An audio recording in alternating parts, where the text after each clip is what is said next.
I also was able to get in place a number of provisions that, frankly, were built on Republican principles, but I was able to reach across the aisle and get enough support that we got them done. One of them is our health care plan, which is based upon individual responsibility. It does not have a corporate mandate for health insurance, but instead an individual mandate. We will require every citizen to take personal responsibility for their health insurance. No more government handouts, no more free riders. Well, Governor, one last question for you, going back to what you just said about health care insurance. I'd be remiss if I didn't ask you. This is something that the Heritage Foundation has spoken very highly of, and the Cato Institute, which leans more libertarian, has been very critical of. A lot of mixed reactions among conservatives on this. Could you just take a moment and explain what this health care plan is, and either tell us whether it is or is not some sort of single-payer health care system? Well, the health care plan is a conservative approach to the growing number of uninsured in America.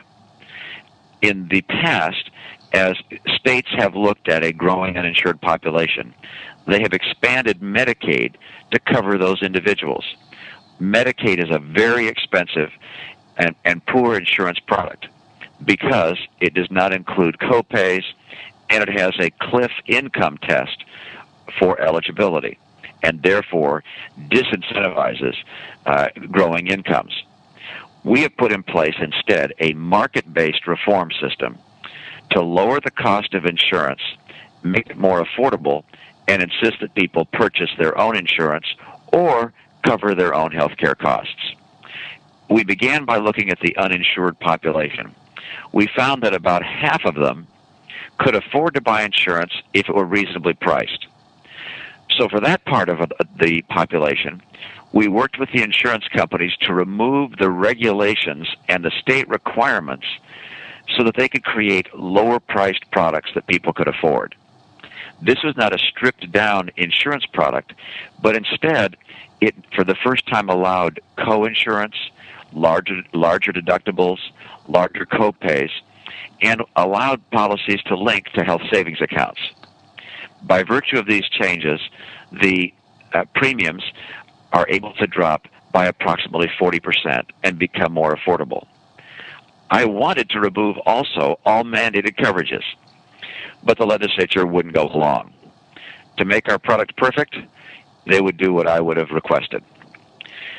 So that was the answer for one half of our uninsured population. Remove regulation, allow insurance companies to offer lower-cost products. The answer for the other half of the population was different. The other half of the uninsured were individuals who we categorized as the working poor. They were earning somewhere between 1 and 3 times the federal poverty level. Even at the lower rates offered by the insurance companies, they couldn't afford insurance. The choice was leave them on Medicaid, put them on Medicaid, which is a very expensive, ineffective insurance product, and is a government program. Or, number 2, leave them uninsured, which meant they would go to the hospitals when they needed health care, which again is paid for by government and the people who have insurance. Or 3, do what we did. What we did was put in place a program which insists that everybody go out and buy their own insurance product. It's not a government product. They buy it from private insurance companies. The amount they pay for the insurance is scaled to their income level, and we will subsidize the rest of the premium from the state level so that they buy their own policy. It's not a government policy. It's not a single-payer policy. They're buying their own policy from any number of private insurance companies. The amount of the subsidy turns out to be less than the amount we've already been paying as a state giving out free care. So the net result is we save money by helping people buy insurance rather than giving out free care, as we had been doing in the past, to people who show up at emergency rooms. Well, I appreciate that explanation. That is extremely fascinating. I look forward to learning more about it. And Governor Romney, it is an extreme pleasure to have you with us at Red State, and we look forward to watching you headed into these next couple of years as you maybe run for President of the United States. And we thank you for being with us this morning. Thank you, Eric. Good to be with you. Thank you. Take care.